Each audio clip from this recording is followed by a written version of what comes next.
Assalamualaikum warahmatullahi wabarakatuh. Perkenalkan, nama saya Rizka Endra Purnomo dari kelas MJ502.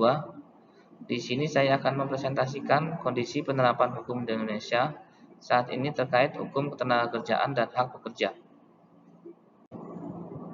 Kondisi penerapan hukum bisnis di Indonesia saat ini menunjukkan dinamika yang signifikan, terutama terkait dengan kepatuhan perusahaan terhadap regulasi bisnis. Beberapa sektor bisnis seperti industri farmasi, perbankan, dan UMKM telah menjadi sorotan utama dalam isu ini. Sektor bisnis yang terdampak seperti industri farmasi.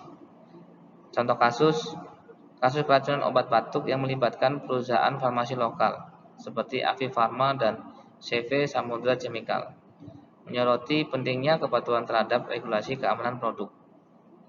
Lebih dari 200 anak meninggal dunia akibat mengkonsumsi sirup batuk yang terkontaminasi, dan perusahaan tersebut diperintahkan untuk memberikan kompensasi kepada keluarga korban. Kemudian diperbankan. Penyelidikan oleh Komisi Pemberantasan Korupsi atau KPK terhadap Bank Indonesia terkait dugaan penyalahgunaan program tanggung jawab sosial perusahaan CSR menunjukkan tantangan dalam memastikan transparansi dan akuntabilitas dalam sektor perbankan. Kemudian di sektor UMKM, usaha mikro, kecil, dan menengah, sering menghadapi tantangan dalam mematuhi regulasi bisnis, terutama terkait dengan sertifikasi produk dan akses permodalan.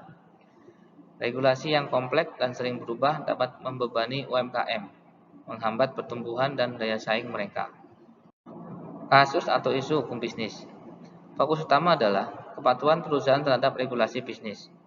Pelanggaran terhadap regulasi ini dapat mencangkup ketidakpatuhan terhadap standar keamanan produk, penyalahgunaan dana CSR, dan pelanggaran hak kekayaan intelektual. Analisis berdasarkan prinsip dan regulasi hukum bisnis di Indonesia.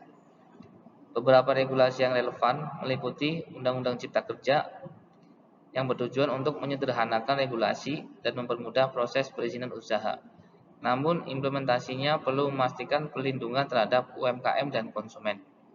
Undang-Undang Perlindungan Konsumen menjamin hak konsumen atas produk yang aman dan berkualitas, serta mewajibkan produsen untuk bertanggung jawab atas produk yang mereka hasilkan. Kemudian, Undang-Undang Persaingan Usaha melarang praktek monopoli dan persaingan usaha tidak sehat yang dapat merugikan konsumen dan pelaku usaha lain. Dampak dari isu hukum tersebut terhadap dunia usaha dan masyarakat. Dunia usaha, pelanggaran regulasi dapat merusak reputasi perusahaan, mengurangi kepercayaan investor, dan meningkatkan risiko hukum yang dapat berujung pada sanksi atau denda.